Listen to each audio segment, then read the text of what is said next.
Let's Pod This. My name is Andy Moore. Welcome back for another week. Listeners, it's good to be with you. This is part two of an undetermined number in this series about Christian nationalism, right? So our guest again today is the Reverend Dr. Shannon Fleck. Welcome back to the program, Shannon. Thrilled to be back. We thrilled to be back, not thrilled that we have to keep talking about this. Actually, I disagree because I have spent at least 5 years trying to get people to have this conversation. So as often as people want to talk about this, I am thrilled to do so. All right. Okay. Yeah. Well, that's good framing then. There you go. And so to kind of just set some, parameters or a framework for our conversation today, you and I have already discussed this, but for our listeners' benefit, this conversation, I think we recognize can and should be difficult for a lot of people, right? Hopefully not in an offensive way, but I think, and for myself and from conversations I've had with, friends and family, for those of us who grew up in the church in America, particularly in this part of the country, right? In Oklahoma, Texas, the South in general, I think a lot of this stuff to do with this is baked in to our it is fundamental. It is so baked in. It is fundamental to our understanding of what the Christian faith is, right? There's parts of this that you have to unravel a little bit, and that can be disconcerting. So I just frame that as a bit of a disclaimer that this reminds me of the first theology classes that I took in college, where our professors were like, listen, we're gonna have to break down some things first to build them back up more properly later. And that might be the case for you. Maybe not for all of you. Maybe it feels refreshing. Maybe it feels like a balm on a wound. I don't know. That would be great. But I do think that there's a element of this that is necessarily personal to each of us. And that if we have that conversation in this format, it helps move us closer to the future we all want to live in. I agree. And I think it's important to that effect to remember that religion and faith are highly intimate facets of people's lives. And we don't ever want to take that lightly. And this is a very intimate conversation. Yeah. Well, and there's, growth is rarely comfortable. Right? Oh, yeah, no. So let's start and kind of back up a little bit to maybe where we left off or towards the end of the last episode.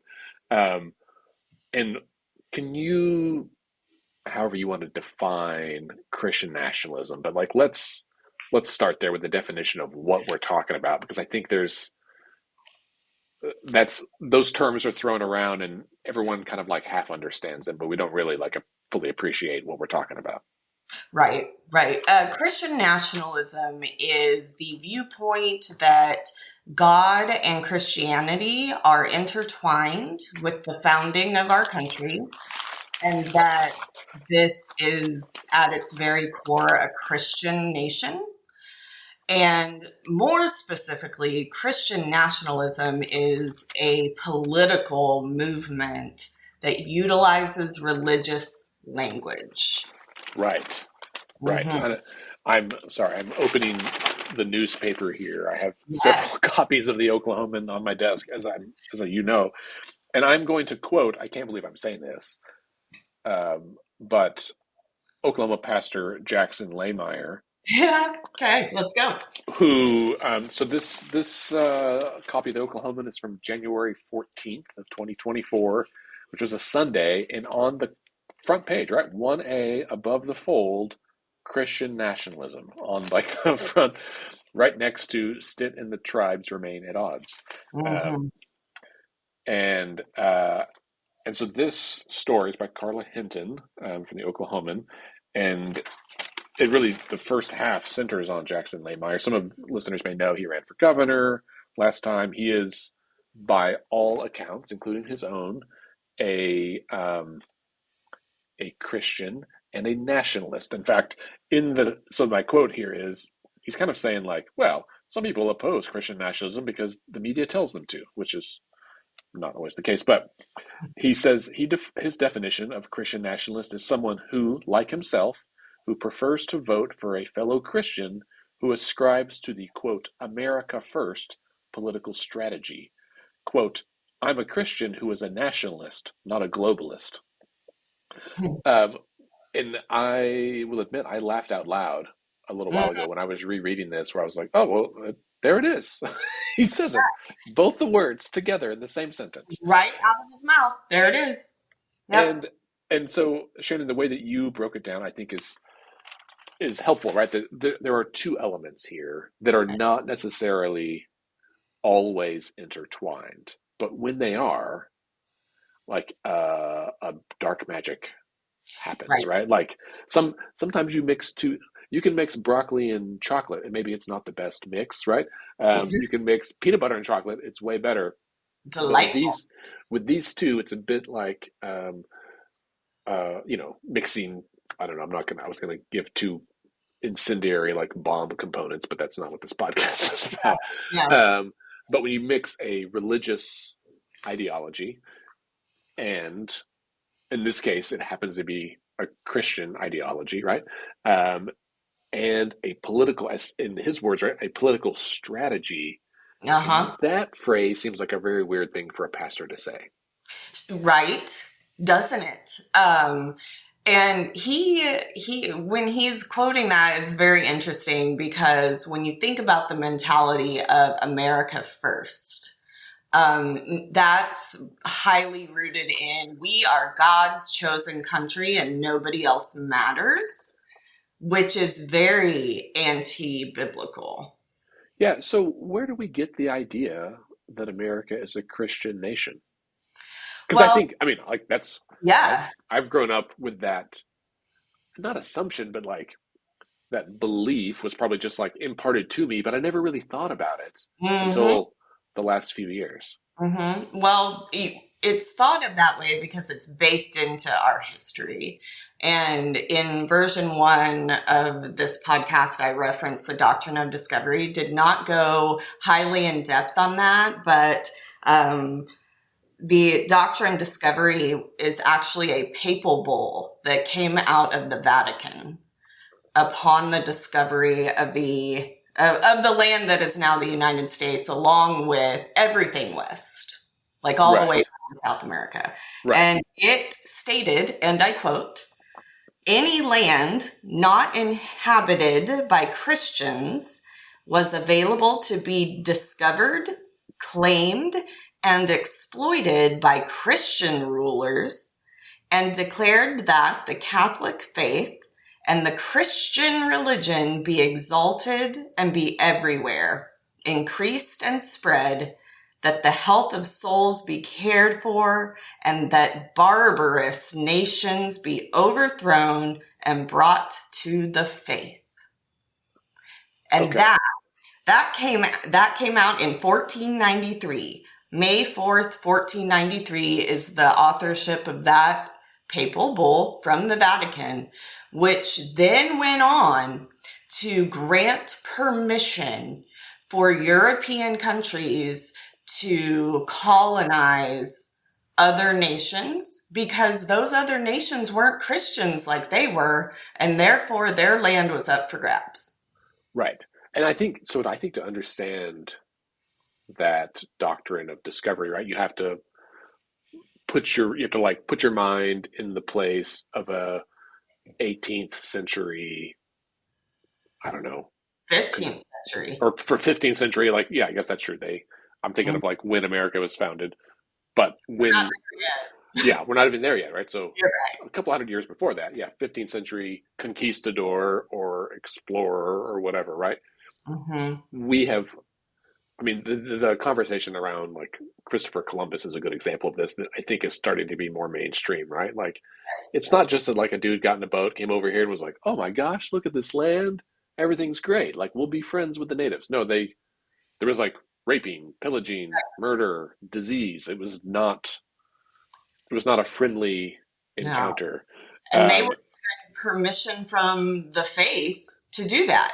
right, Yeah. right, According to the right. faith, that was permissible. Yes, it was a deep-seated belief that they were better than That's right. any other humans, right? And just when you think back, and this is like a weird, you think back to writings of the time and like describing indigenous people as savages, and it was like a very we are better than they are kind of thing, and thus like we're in the right, and we're gonna just take what we want to, but they would just do it under the guise of like, well, God wants us to have it. That's exactly right. So, quite literally, the idea of this as a Christian nation is intertwined with ideals of colonialism and white supremacy, white European supremacy. So it was that mindset that was utilized in the conquering of the indigenous people here, the conquering, killing, and or conversion, because that, it was assimilate or die, essentially. And then it was also used to justify the slave trade. Right, right. Because again, Hmm. they believed and then reiterated the message to themselves and to the society they were creating that white people were better than everybody else, right? Yeah, yeah. And in some cases, better than certain groups of white people, right? Like it's ironic in some ways that the doctrine of discovery came from the Catholic Church when there have been plenty of points in U.S. history where Catholics, especially like the Irish and stuff, were very much marginalized, not necessarily to the same extent as like people from Mhm. Africa that were enslaved, but that there have been groups that have been on the uh, under the thumb of some sort of, I don't know, I will say ruling class, but like people with resources that wanted to squash others. Well, and let me just say that that is akin to where the Europeans colonized. So this came as a response to Spain and Christopher Columbus coming over and making that discovery. What ends up happening is the British people occupy what becomes the eastern seaboard of the United States. And Right, where were the British at that time? Right? By the time they got over here, they were not Catholic, right, right. right? No, So a lot of that anti-Catholicism that developed in those areas had to do with us being settled by Great Britain right, and not so much Spain. right. I had to Google when did the Anglican Church start. That wasn't until later, 1867. Um, that's fine. That's a whole other conversation It about. is. It is. So okay, so to kind of back up, Christian nationalism, right, is this merging, Hmm. enmeshment of Christian beliefs, so some sort of conviction, right? And to be a devout Christian, one must have faith to believe these things fully, right? To accept it as truth. Hmm. That plus, so like if you have that and then you blend it with messages like, we deserve this land, we are better than the people who live there, we are better than the people we brought there, Hmm. we, um, our leaders are in place because Right. God wanted them to be there, then Hmm. I guess the part is that starts getting real sticky, right? Is that if you were to question some of these nationalist ideas, like these American first ideas, to Right. question those is, would you say it's fair to say like that means you'd be questioning the faith element as well? Yes. According to Christian nationalism, to ask any questions about this narrative makes you a dissenting non. You're not a real Christian if you're asking things like that. Right. Christianity is very much tied up in this America first. Jesus Christ brought the Europeans to this country, and we have got to get back to this place where white Europeans are the people again. I So in the Christian nationalist movement and that set of beliefs, they would point to a bunch of, we'll say, facts that No, support what's that? I said, oh, sure. You're right. So one that we hear people point to frequently, right, is that well, all of the presidents have been Christian, which is not necessarily the case, right? Like, and it doesn't explain the whole thing. Like, if you Google it, you look on Wikipedia, it'll kind of go through. Some people, like Thomas Jefferson, not necessarily a great guy, um, was and Abraham Lincoln as well. Like, we're probably deists, which Yes, is in there. There's a lot of, um, but by and large, most identified as Protestant. We've only had two Catholic presidents, right? JFK and Joe okay, Biden. and Biden. And even then, different. And then you've got a few, like Nixon was a Quaker, like which I always find odd. That is, Um, a few other like there's several like Unitarian, but I think even they would identify as being mostly Christian. So how do we reconcile the fact that mostly all of our presidents have at least publicly identified as being Christian, like with this sense that we are or are not a quote Christian nation? yeah, I don't know how we land in a place where we can justify that except to say that we just haven't gotten there yet. We certainly now are seeing a more diverse Congress at the national level. We do have members of other faith traditions who have been in Congress. They are exponentially in the minority. I remember people panicking that certain candidates were not placing their hand on a Bible to be sworn in, when in reality that's never been a thing. In fact, the Bill of Rights says there's no religious qualification for political office. Right. Yeah, so it's really just indicative of how much further we have to go in order to move forward. And Pew Research Foundation, I spent some time yesterday in some data, and I I'm was looking at it right now, actually. nerding out on some data. And Pew Research put out some numbers last year. Um, and what you see is what I'm most interested in are the age brackets. And in the age brackets, they're asked questions like, is this a Christian nation? Should the nation be based on Christian values? And do we want to be a Christian nation? And the younger you go, the less into it they are. Right. And that is so at the heart of why we have seen this increase in panic and an increase in the rhetoric, because the upcoming generations they're more secular. They're more open. They've had exposure to all sorts of things, and that is a killer to this mindset that we have to get back to this version of America that is not inclusive of every human being. Right.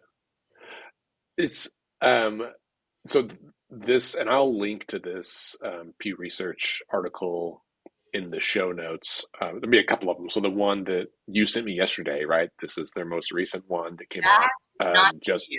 That is PRRI, which is oh, I'm the sorry. yeah, Yeah. Public Religion Research Institute.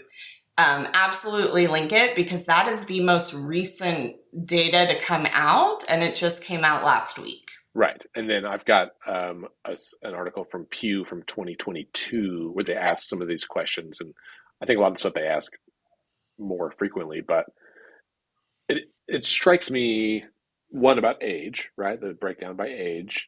Um, and then secondly, um, but even with that, like even with the age brackets, when they ask the question, do you think that the founders of America originally intended for the US to be a Christian nation? Even among the youngest group, 18 to 29, it's like a 50-50 split, right? Like 50% said yes, 49% said no, Mm, um, which was still like a little bit shocking. It's not as stark as like 73-23 for like the mhm, 65 plus, but I some of that, right? Like if if you think about the messages you received as a child, right? So you and I are around the same age, so we grew up in the 80s. The mhm. messages we received from the church in the midst of the Reagan Revolution and the rise of the Christian Coalition and all of this certainly informed our perception of the world and of our government, but even more so for like our parents and grandparents, right? So like our parents are in what is now the top age bracket here. Mhm. Well, yeah, they grew up in the 60s and 70s, and so like uh, a very different message then, and all that compared to like our children who are also about the same age, but like growing up now in the midst of the world we live in, where depending on where you live, who your parents are, where you go to school, like all those factors. But there's certainly a different perception about the church today than like what the message our parents received. Yes. And when you think about the generation that our parents are in, at that point, they were still reeling from the effects of McCarthyism. And there was a lot of Christian nationalists embedded in anti communist thought. I was going to say, like the whole Red Scare, and this is a thing that is mind boggling to me when I was reading that book recently, Democracy Awakening by Heather Cox Richardson. And she's like telling the story of America, and it's the same story over and over again that like the conversations about socialists and communists in the 1960s with McCarthyism is like verbatim the same rhetoric they're using today. And so when you see people saying, like complaining about, I don't know, Antifa or like, oh, the social, like saying Obama's a socialist and this stuff, it's the exact same attacks, like not similar, like the exact same words they used 70 years ago Mhm. um, about the same things. And it's like, oh, wow, they didn't like reinvent the wheel, they just used the same wheel. Well, Um, that wheel also existed in a country called Germany when the yes, Nazi Party came to power, and they found themselves a really good enemy. And that enemy, I mean, really good used sarcastically, right, right, but an identifiable enemy that needed to be removed in order to return to this glory. And so it's not a new thing globally, even. The nationalist rhetoric paired with this fear and getting back to this idyllic state, what it really is about is getting power back to those who feel a certain way. right. So in this Pew article, there's some quotes from respondents to their survey that I think are hopefully telling, right? Like when they ask people to like describe what a Christian nation means or what what that looks like. Some people said things like a nation that upholds the teachings of God through Jesus Christ, followers of the principles of Christianity, but they don't often spell out whether like Christianity would hold any kind of official privileged place or just like be a it's where we go to for knowledge and wisdom, right? Like, so I think there's like this undercurrent. Let me think how to phrase this. There are clearly people. In fact, it's about a third of America, according to this survey, identify as being Christian nationalist or Christian nationalist sympathizer. Right, that's about 30%. Um, and even within that like sympathizer range, like there's some folks who are like, well, it's not officially a Christian nation, but like we all know, right? That Right. like, and it's that like That is. subtle assumption that Mhm. is like the part that worries me, I think. Absolutely. And that assumption exists because culture has put those things alongside of each other in really, I'm going to say, more safe ways. Hmm. So, in the hall the other day, you and I had a discussion about how a lot of Christian congregations throughout the United States display both the Christian flag and the American flag on their chancel Right, or in view of everybody. That has felt, because it's been done for so long, like normal, like right, normalcy. And right. it's a normal experience. If we were doing this in a live audience, I would ask the audience, raise your hand if you grew up in a church like that. And so, listeners, raise your hand in your car or your home, right? Most of us did, and Yeah. never even thought. You're just like, oh yeah, right. Yeah. Yep, one's for God, and then or one's for the church, and then one's for the country. These are things I believe in. Yeah. So we've been taught visually that those things go together. We've Right, been taught verbally those things go together in songs we sing, God Bless America. We've been taught that through political rhetoric, even political rhetoric that is more innocuous, like, may God bless the United States. But what we're right, seeing then is the evolution of that rhetoric. It has evolved into, as we said the other day in the hall, I declare every county in Oklahoma for Jesus Christ. right, Those are two completely different statements. right. But because we have experienced culture where those things have gone side by side, it almost gives this, it's almost giving validity to this more extreme viewpoint because they can tie it back to these images and these languages that we've experienced throughout our lives. Right. So it's almost like this subliminal validation Yes, for extremism. that's a really good way to frame that. I subliminal validation, I think, is is exactly what it feels like. And Hmm. I'll like a moment for me to share personally. Hopefully, this helps some listeners. Yeah. So, I grew up in the church. I went to college to be a minister, and I had a lot of questions that I hadn't really. They were there. I just had never really indulged them or like asked myself. And then I realized if I was going to be in front of a congregation giving answers, right? If I'm the one they're looking to for truth, and I have a lot of doubt about this, I'm probably not the right one to be upfront on that. I was not deeply convicted. And so really started kind of digging in and trying to find answers. And ultimately, I'll just be honest, like that led me down the road that for me, I was like, I think maybe there's something out there, but I'm pretty agnostic. Like I just don't know if it's Right. knowable. Right. Um, it all for me goes back to the Big Bang. I don't know what happened just before that. I get it. Everything since then is physics, but just before that is a little mysterious. Hmm. When it comes to the issue of like the role of spirituality and faith in my life, and I suspect many folks feel this too, that I mean, the data shows, right? Like an increasing number of Americans are like moving away from the church, but still identify as being religious or spiritual. And so often, like in times of crisis, like everyone's got faith in a foxhole, right? Like we're all looking for it. And so you see some like religiosity in times of crisis that can be helpful or like serve as like grounding or some solace. One good example that I personally am deeply connected to is Abraham Lincoln's second inaugural address, right, which was delivered in the midst of the Civil War, Hmm. and he references God at several points. It's a very short speech, um, and the last line um, is the one that I think of most often.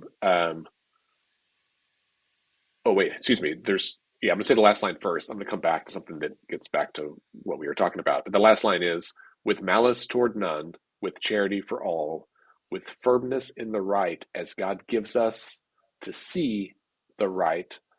Let us strive to finish the work we are in, to bind up the nation's wounds, to care for him who shall have borne the battle, and for his widow and his orphan, to do all which may achieve and cherish a just and lasting peace among ourselves and with all nations. Okay. But that piece of like, with firmness in the right as God gives us the right, or gives us to see the right. is like a recognition that like, let's I'm trying to do the right thing as much as God tells me what's the right thing. Now that Hmm. obviously leaves open the door for God to tell you something in your mind, but to be Hmm. bad for youth classes of people. But I don't think that I don't know, but I don't think that like many people would find Lincoln's level of religious language in this speech to be like Christian nationalist. Correct. And a big, beautiful piece of that speech is that it is done with clear humility and just an openness. There is humility and openness to be guided to the good, and not at all fear mongering, which is a staple of Christian nationalism, that we're losing our country and we have to get it back. He was saying more like, as God, shows us, but these are our goals. This is, and, I'm a limited person trying to lead to this place. And Christian nationalists don't talk like that. There's not a lot of humility or grace or open dialogue when it comes to those viewpoints. Right. And just before that line that I read in the speech, he does like probably half the speech is pretty faith based. Obviously, the language is like antiquated and sounds a little clunky now, but like one of the lines is, "The Almighty has His own purposes." Then he says, "If we shall suppose that American slavery is one of those offenses which, in the providence of God, must needs come, but which, having continued through his appointed time, he now wills to remove, and that he gives to both North and South this terrible war, as the woe due to those by whom this offense came, shall we discern therein any departure from those divine attributes, which blah, blah, okay, it's getting So clunky. that But he's part, basically saying, like, he's saying, okay, well, if God wanted slavery and now he doesn't, but he's given us this war, like, that's a lot of um,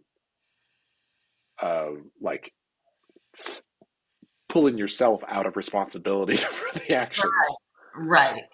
But then also you can look at it as he is recognizing this impetus that was present through the doctrine of discovery. Obviously, the language over the hundreds of years affirmed slavery via religion. Right. And now Abraham Lincoln is saying, I don't think so. Like Right. we need to remove divinity from this practice. And so he's essentially, and let me just say that the Catholic Church did not formally renounce the doctrine of discovery until March 30th, 2023. That is less than a year ago. So just last year, huh? Just last year, the Catholic Church, Pope Francis, finally denounced the doctrine of discovery. So Abe Lincoln, I feel like in that was doing something by saying, nope, this is not of God. Right. Well, and I certainly am not trying to make Lincoln Yeah, out to be a yeah, white nationalist, but because yeah. I think what he's saying is, hey guys, listen, if you think that God's on your side, both sides think that, and clearly that can't be the case. And Correct. like, and he's not saying like God did say slavery is okay. He's saying like, if you believe that, how do you reconcile that with our current situation where the nation's at war with itself, and that you Yeah, can't, we can't all you be right. Um, and I think in some ways laying the groundwork to be like, you're on the wrong side of history, and you're probably on the wrong, like you've probably misinterpreted whatever you think God was saying to you about this. mm-hmm, Um, mm-hmm. and again, Lincoln was someone who um, clearly like referenced God, but his like actual personal faith orientation was not known. That's not something that kids are taught in school, and it was very different back then Mm-hmm. than it is today in a myriad of ways. In terms of how we campaign, in terms of how we govern, and I think in terms of how we conceptualize America's role in the world, like our role in the global community. Right, right. We are, in my opinion, disastrously close to losing democracy. And that is a bold statement, but that's That's where we're at. And let me tell you what was alarming to me, Andy, in that PRRI data was the majority of Christian nationalists, so the vast majority of those who identify as Christian nationalists, believe that the nation is so off track that political violence is necessary. Yeah. So that statistic jumped out at me in a very big way because that is where, and that's what we saw on January 6th. We saw political violence as a result of the need to reclaim this country for this invisible threat. And the threat really is progress. That is the Right. threat. Right. But the belief is if like the country is doomed, if we don't save it from this progress, we're going to lose our country, and we have to, and that may take violence in order to do. Yeah. And I mean, we've already seen violence happen from Yes. this, right? Yes. In Oklahoma City in Yes. particular, right? We know the violence of Christian nationalism very Yep. intimately with the Murrah building bombing and Timothy McVeigh, right? He was pretty open that that was a big Yes. part of his belief structure. The federal government was committing atrocities. Right. And yes. So it's very interesting to me then that we have become and I say we as like Oklahoma in general, we have so many leaders right now who have dove into the deep end of the nationalist pool. And I want to bring this back to a civic conversation a little bit because when only 40% of the population, not just of Oklahoma, but nationwide, when only 40% of people are voting, it's a guaranteed voter block. Mm. Hmm. Mobilize this group of people because they are going to show up to vote because they want their country back. Right. Because I would guess or assume, right, that in that situation, people are voting not based on, not even like based on like, they're voting with their hearts, right? Like it's about their convictions, their fears in many cases. Yep. Um, and we see a lot of fear-based rhetoric in campaigning these days, and that, I mean, fundamentally like activates a different response in the human body than like a Mhm. kumbaya. Well, and you and I talked about this before we started recording, but Trump's speech last night on Super Tuesday was filled with doomsday, we're in trouble rhetoric. And it's that frame that is really targeting this block of voters who, out of this fear of needing to get our country back, are going to show up at the polls, which is why we see so many politicians now jumping on the bandwagon because they need those votes to stay in power. Right, because if they speak out too heavily, they worry that they're going Yes, to lose voters. yes, absolutely. And we've seen that happen. We've seen members of the Republican Party suffer vitriol from people who claim to be Christians but are attacking them because they aren't far enough to the right.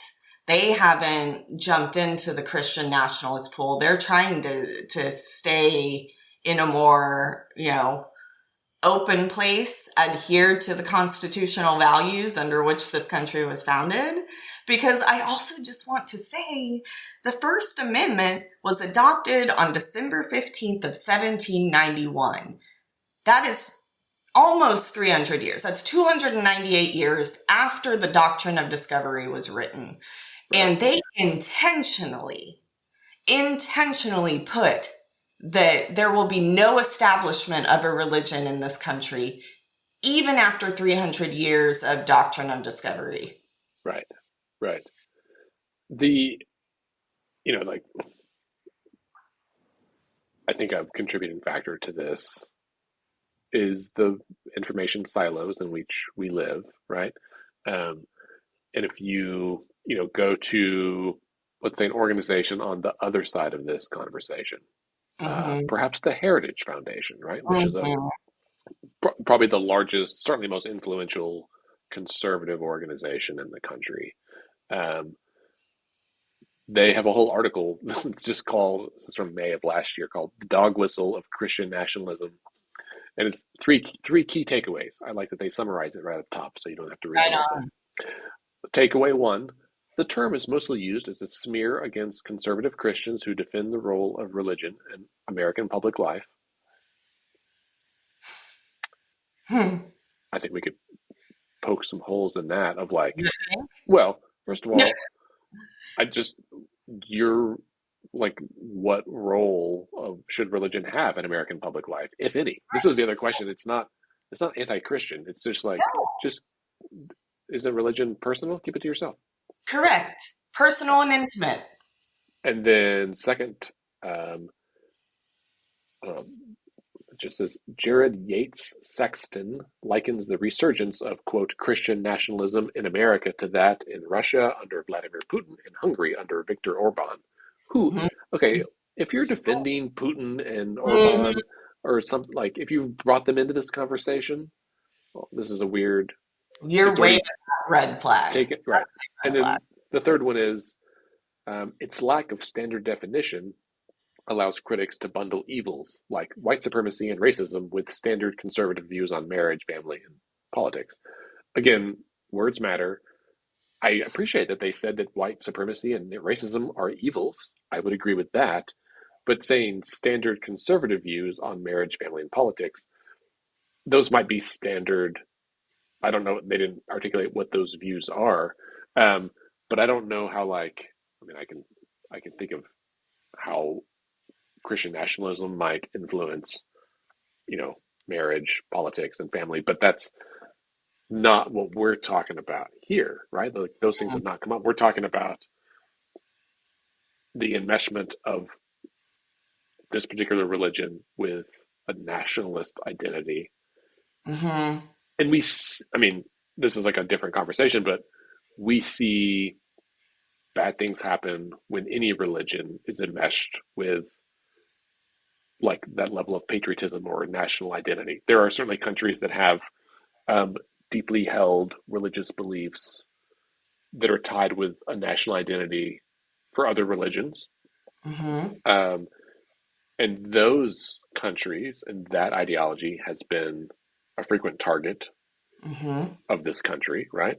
Mm-hmm. Um, and in many cases, like, not great. I mean, like the oppressive politics and lack of civil rights in some um, like countries in the Middle East. I'm escaping like some of them right now, but Iran, like some of the stuff we've seen in Iran is like Yes. horrific, and Yes. those things in some of those countries like have a religious leader as the political head of the country as well, or functional head of the country as well. And what we're saying is like, let's not mix our religion and politics. Well, because what's going to end up happening is it's going to become the religion of the powerful. And the people Mm, in power are going to utilize that as a tool to reduce civil rights. And please don't mistake it, we're already there. We've already seen the overturning of Roe v. Wade, which stripped women of a lot of bodily autonomy rights. We are already seeing attacks on our public school systems, book banning, library attacks. We're seeing that here. We are already losing civil rights because of this viewpoint. So imagine then if it truly becomes enmeshed in our political system, it is literally going to be the religious viewpoint of a few that are right, in power who utilize that power and to stay in power forever right, with right, that viewpoint. right. Because as we said earlier, if you if this worldview is so enmeshed, questioning any part of it threatens the whole thing. That's right. And it's not just doxing on the internet for speaking out. It's going to be you're going to go to jail for Hmm. speaking out. It gets really dark really quickly. And that is all about the keeping and maintaining of power. So, Shannon, let's kind of bring some of this around to like what we can do. Yeah. Like, how do we take action? If, if you're a person who's listening to this podcast and you're thinking, okay, well, there seems to be some bright lines in Christian nationalism, right? That like cross the line from like, this is my personal faith and I participate in this church and that's fine. Like, how do I identify that rhetoric? How do I see when that is being crossed? And how do I, as an individual, like push back on this? Hmm. Voting is a thing we talk about a lot, but this is more of like a community level Yeah. change Yeah. issue with the recognition that people operate in these power structures now, and that can be uncomfortable to challenge power. So I don't know what any suggestions you have would be much Yeah. appreciated. I mean, I think one of the things that's most helpful for me is the statement that every individual has a right to practice whatever religion they want. However, every individual also has the right to be free from your religion. Hmm. Okay, there is the line. So when we start hearing politicians who are not coming from that place, who maybe are saying, God bless America, okay, like, okay. There's still room for other expressions there, but Hmm. if someone's saying, as for me and my house, we will serve the Lord, or if someone is saying, I claim every county for Jesus Christ, that is putting a religious viewpoint onto people and claiming it in the name of political authority. Hmm. So as we go through our day-to-day lives and we're listening to this rhetoric, which is everywhere now, Hmm. try and think of that lens. Even if you identify as a conservative Christian, not every conservative Christian is a Christian nationalist. Right. Right. So, yes. So even if you are, one of those that's more of a sympathizer with Christian nationalism, you're not die hard, but you can kind of see where they're coming from and it's not Hmm. that harmful.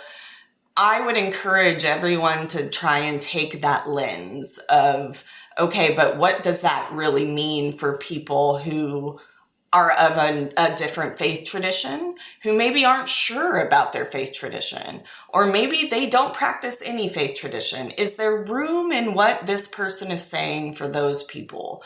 And if you really are into Christianity and love biblical teachings and love Jesus, that's the viewpoint that makes the most sense because it's the most loving, affirming of all of your neighbors that you Right. can be. Right. And so that's my soapbox. I'm going to plug another option because make no mistake, the end goal here of the Christian nationalist movement is reversal of civil rights. And one of the biggest protections we have in this country is the separation of church and state, also known as the Establishment Clause in the First Amendment. Hmm. It is because of that that all religious traditions have protection. So Americans United for the Separation of Church and State says it beautifully. Religious freedom and the separation is a shield to protect, not a sword to harm. Mm. So when we see bills using the term religious freedom, is it protecting everybody or is it weaponizing one view? Hmm. Because implementing 10 commandments in classrooms and a moment of led prayer by a teacher who is probably, of a certain faith, that's a sword. That's not a shield. Right. And so currently Oklahoma Faith Network has a letter available on our website that every person can go to and sign, and it will send it to your representative and your senator saying that you support the separation of church and state, and we need to keep religion out of public sectors, most especially our public schools, who are the current target. And the reason the public schools are the target is because they are free and open to every single human being. And there's not other systems like that. That's why the public school system is getting hammered with all of this rhetoric. Mhm. I saw several people, some elected, some not, last week, post some variations of the quote that you should never trust a politician to tell you what to believe and never trust a faith leader to tell you how to vote. Yep. Um, and then I saw some pushback from that, or to that, mostly from members of one party Uh-huh. that were like, kind of, I mean, they're basically saying, like, why not? Like, why shouldn't people trust faith leaders tell them how to vote? And it was, I kept thinking of what you just said, right? Like, it's this assumption that, like, well, they must know best. Um, Right. and I don't, I think it's appropriate to have a healthy level of skepticism about Yes. people's intentions. And you can be skeptical about my intentions and yours and having this podcast.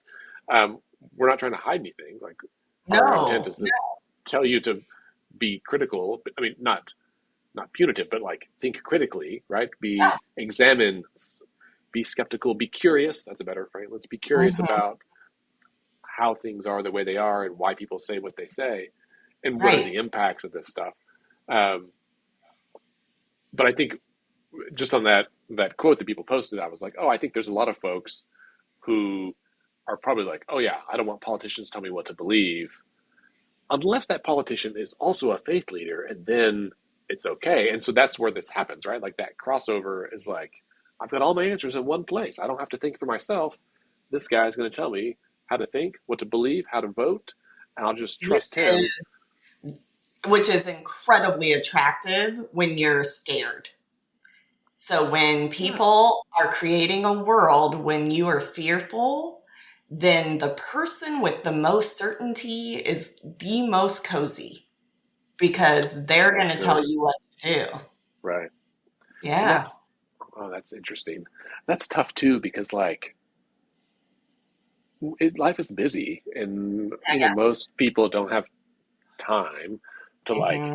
do their research and find out stuff. And you want to look for trusted messengers, Yes. and it's, I would hope, right, if you are an adherent to a faith, that you feel like your faith leader is someone that you trust and could look to. Um, but if, I don't know, if that's you, listeners, if you attend a church and your faith leader or someone you look up to has messages that you kind of wonder about, or they kind of make you feel a little uncomfortable or something, but you're not sure, Hmm. and you just want to like figure stuff out. One, you can talk to them about it. Nothing wrong with that. Like, you should at Right. least feel like you should follow up with them and be like, "Hey, can I ask you about this?" Um, if you have, I think if anyone listening has any questions about Christian nationalism, how to identify this stuff, what to do about it, how to push back, how to move forward with care and concern for others, Hmm. while being appropriately, curious about things, please feel free to send an email to podcast at letsfixthis.org. I'll share it with Shannon, Hmm. and maybe we can respond in a future episode, or if necessary, reach out to the author independently. Um, Sure. but I think something else we could do related to this, right, is like find ways to talk to others in our life, including our Yes. children, about this, Yes. right? Yes, absolutely. I have a 9-year-old daughter. She's almost 10 and she is incredibly curious. And she comes home with some pretty wild statements. I know she's not getting them from her teachers, so I know that students talk. Yeah. which is a perfect opportunity to have dialogue with your children, to have dialogue with, your parents and grandparents around, you'll never believe what Marilyn came home and said today. And then have an opportunity to dialogue about why that feels alarming to you. And at the very least, you're letting the people in your circle know, this is potentially crossing a line. What do Right. you think? Right. Bare minimum. Yeah. And I mean, It's I think also that's important again to realize that this viewpoint is still in the minority. When we're looking at the data, this Christian nationalist stuff is still not the majority of Americans. right. So also important to keep that in mind. Yes. No, that's a very good point. The To bring this back to civics, right?